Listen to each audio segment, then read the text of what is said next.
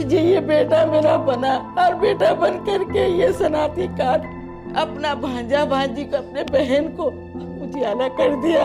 हम किस तरह अदा करें शुक्रिया आप लोगों को। अल्लाह से ही दुआ करते हैं जी अल्लाह ताला आप लोग को कामयाब करे, जो नियत में है वो नियत अल्लाह ताला आप लोग को पूरा कर दे। अल्लाह ताला ये रियासत मदीना बन जाए, मदीना मदीना हो जाए। मुझे पढ़ने का शौक़ था, लेकिन बेफॉर्म नहीं होने की वजह से मैं अपनी एजुकेशन को कंटिन्यू नहीं रख सका। आज मेरे पापा का NIC बन गया है, जिसकी वजह से मैं अपने तालीम को जारी रख सकूँगा।